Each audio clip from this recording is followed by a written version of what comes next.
Graça e paz, meus queridos, amados irmãos em Cristo Jesus.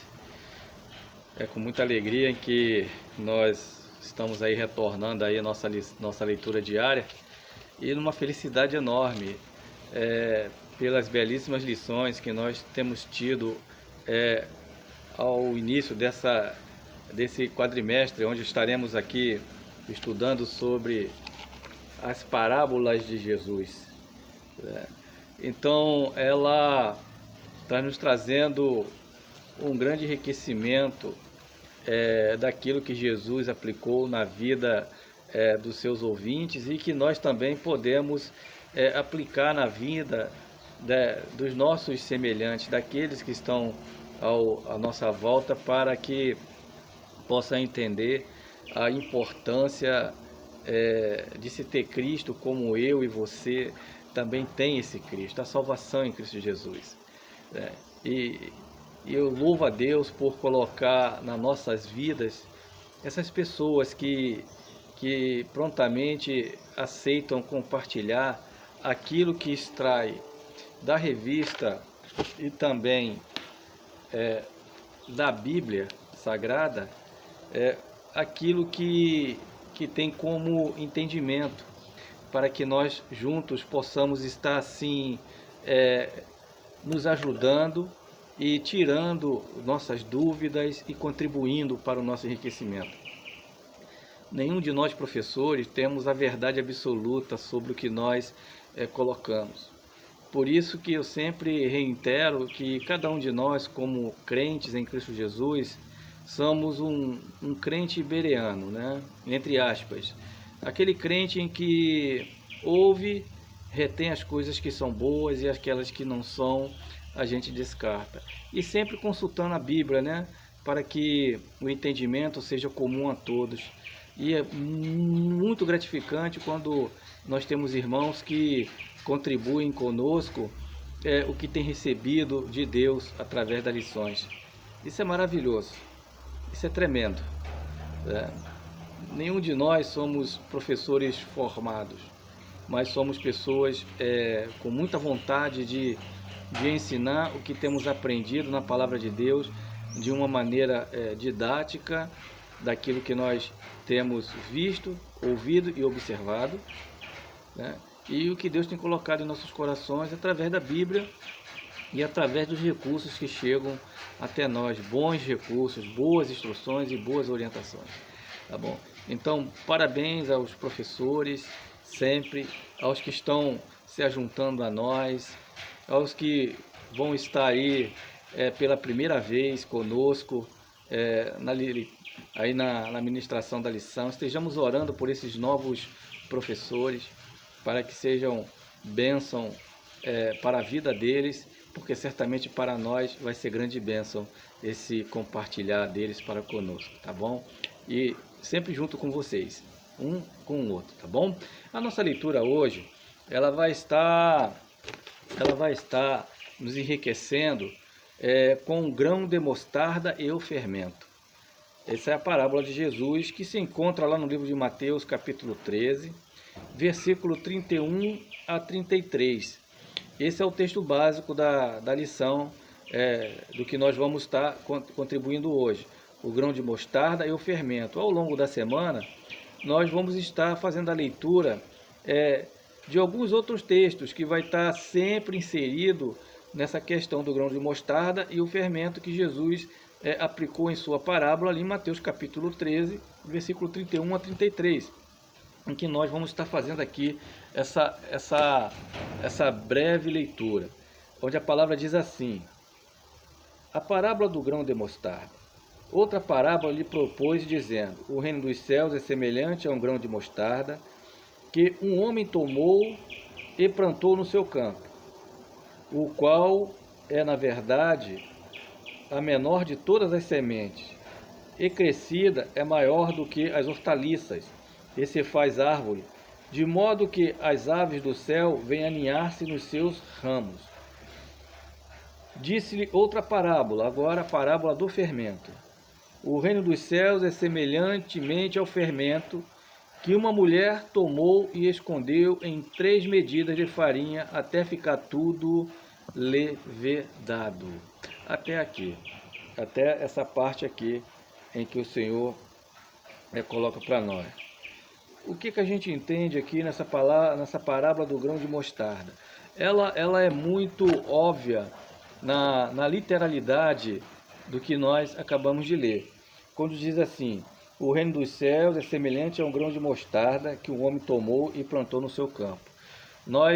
Quem nunca viu um grão de mostarda, mas reiteradamente nós ouvimos nas mensagens que o grão de mostarda é uma semente muito minúscula.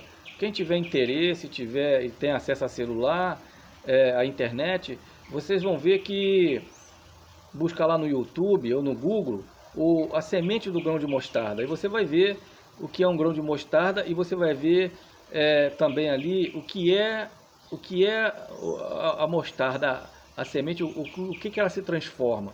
Aí você vai ter realmente a noção do que essa parábola está dizendo com relação aos céus, né? Então diz aqui que ele pegou o grão de mostarda, tomou e o plantou no seu campo, o qual na verdade a menor de todas as sementes é crescida e maior que as hortaliças, e se faz árvore, de modo que as aves do céu venham aninhar-se nos seus ramos. Por incrível que pareça, ela é uma hortaliça. Quando a gente fala em hortaliça, a gente pensa em alface, né? A gente pensa ali nas folhas e tudo, mas o grão de mostarda também é uma hortaliça que se transforma numa grande árvore, aonde as aves vêm se aninhar. O que Jesus está dizendo? Que os céus é assim. Os céus, ele é como um grão de mostarda, mas que tem espaço para todos aqueles que no Senhor Jesus creem e dá sua vida por Ele.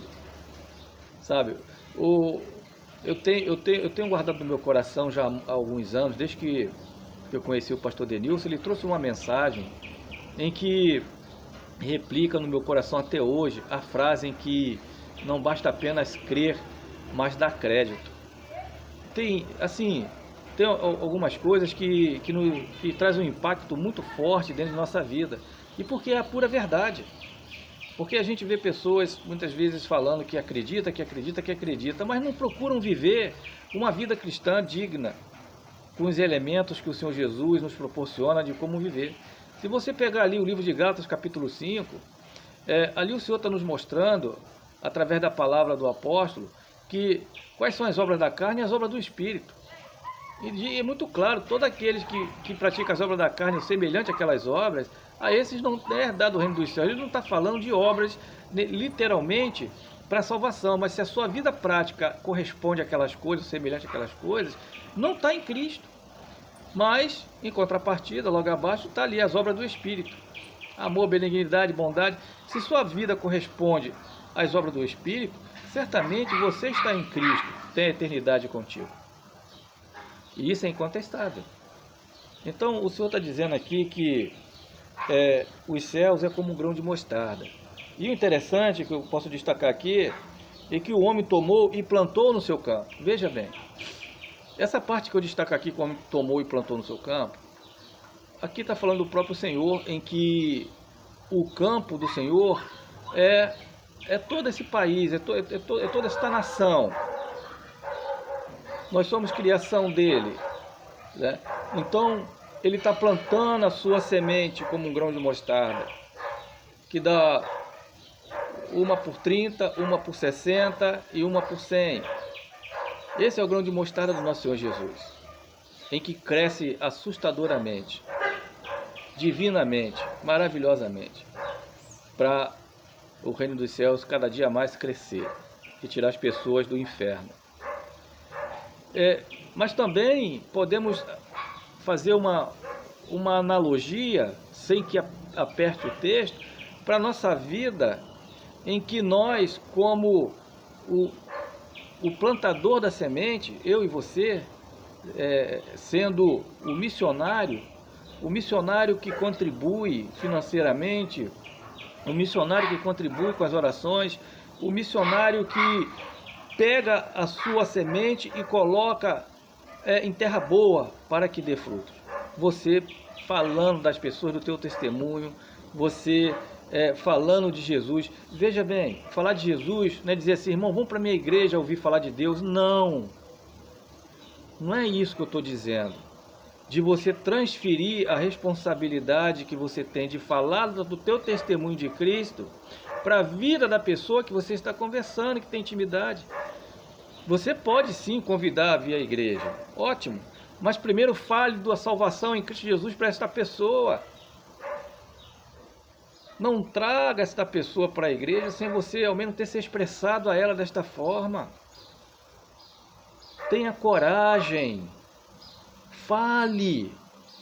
Eu tenho uma máxima comigo que o não eu já tenho, eu vou buscar o sim, entendeu? Porque se eu receber o não, eu já estou satisfeito, porque eu já sabia, já estou preparado para ele. Mas o sim, para mim vai ser uma explosão de alegria, entendeu? Eu vou atrás do sim. É isso que a gente tem que fazer, meus amados. Sabe, vamos parar com esse negócio assim, vamos lá para minha igreja lá que Jesus já falar contigo. Gente, fale de Jesus você é um instrumento do Senhor, a sua vida é testemunho, sabe? Jesus vai falar através da mensagem do louvor? Vai sim, mas por que você não fala? Vai terceirizar isso? Porque se você foi alcançado, foi porque alguém falou de Jesus para você. Então, não perca essa oportunidade, seja você a pessoa em que está com a semente de mostarda na mão, que é a palavra de Deus, que é o seu testemunho, que é a sua vida com Cristo, para depositar num coração fértil. Quem sabe esta pessoa que você tem orado e tem se relacionado com ela. Quem sabe disso, né?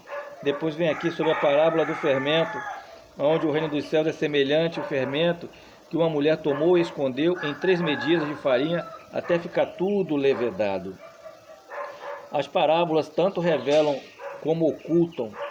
Jesus cita ali o Salmo 78, versículo 2, onde as parábolas ou os enigmas são um recital da história da redenção de Deus, do seu povo, atingindo muitas vezes o seu clímax na escolha de Davi para pastorear Israel. Os próprios eventos redentores não eram ocultos, porém seu significado não era óbvio. O salmista revelou o seu significado ali no Salmo 78, 2.